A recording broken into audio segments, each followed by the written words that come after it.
Hey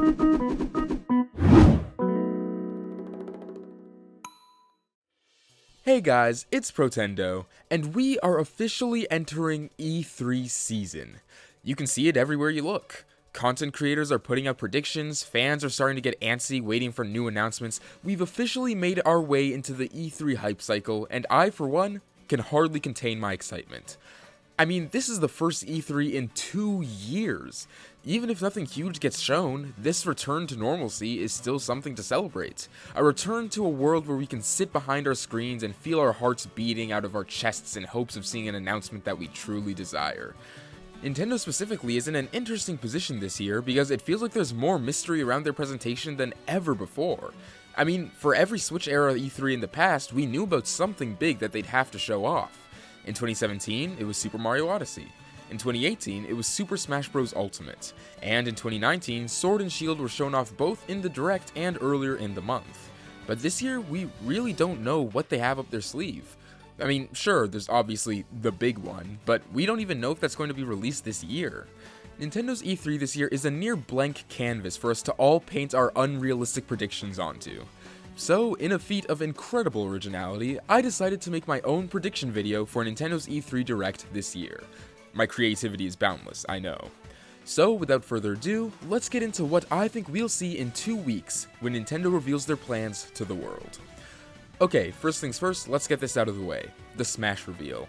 It's all but confirmed that the next Challenger Pack will be revealed at E3, which is obviously extremely exciting. Some people even think that we'll see 2 Smash reveals there, closing off Ultimate's DLC announcements with a bang. And while I wouldn't be opposed to this, I personally don't see it happening, for a couple of reasons mainly. The first is that Smash Ultimate is incredibly lucrative in terms of hype building. It's the only game Nintendo has where DLC creates as much of a buzz as a new game reveal, often more so.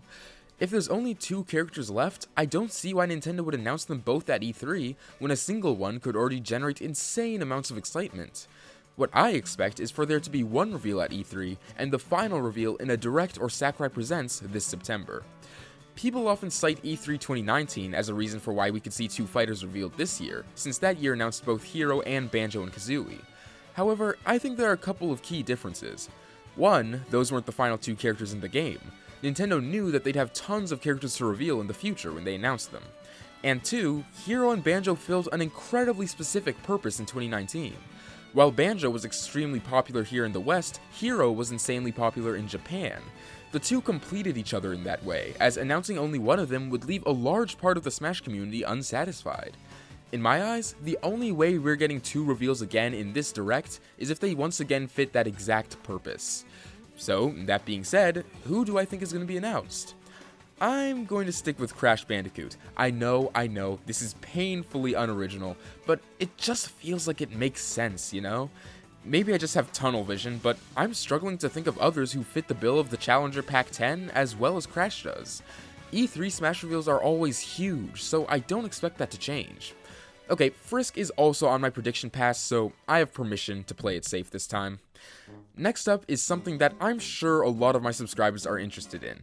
Animal Crossing New Horizons. Animal Crossing's next update showing up at E3 seems inevitable considering the patterns we've seen with their releases. But what update will it be?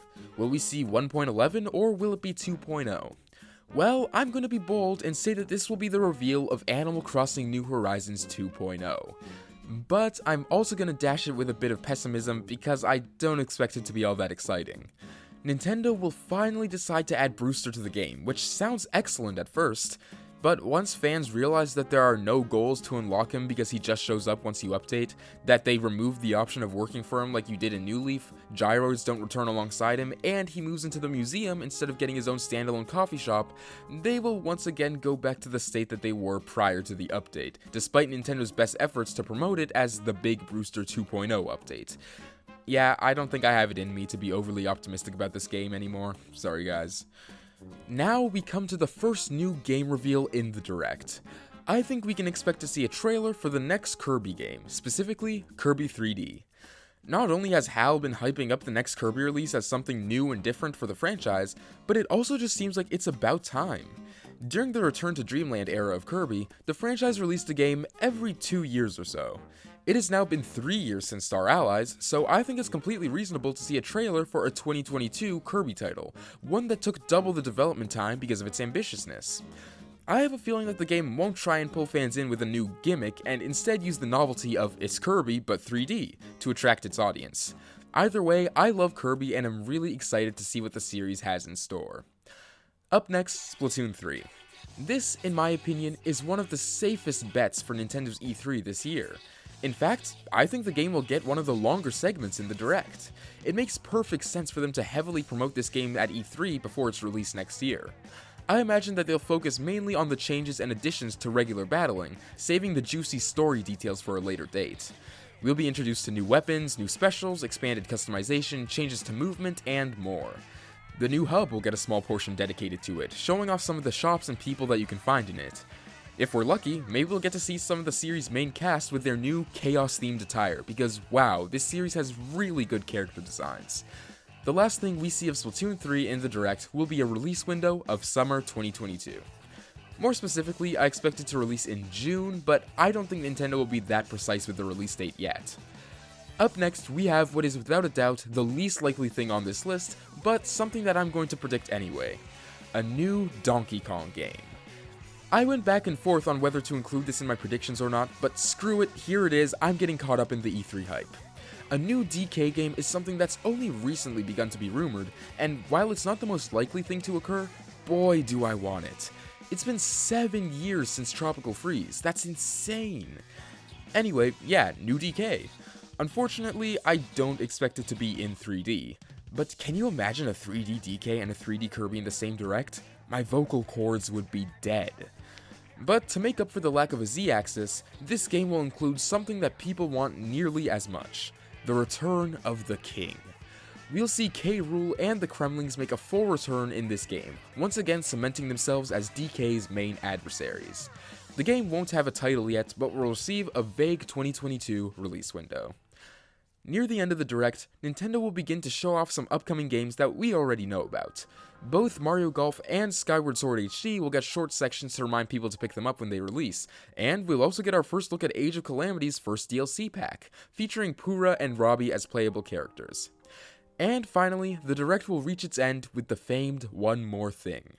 By placing this right next to Age of Calamity, Nintendo will try to trick us into thinking that it's more from that game, but in reality, it will be the second trailer for Breath of the Wild 2, at long last. This trailer will be extremely reminiscent of the Switch presentation trailer for the first Breath of the Wild, being filled with action and excitement and reveals galore, one of which is a playable Zelda. Yup, I'm sticking with that prediction.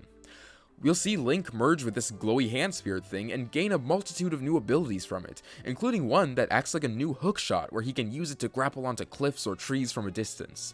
Surprising many, the trailer will end with both a confirmed title and a firm release date: March 25th, 2022, just over 5 years after the original.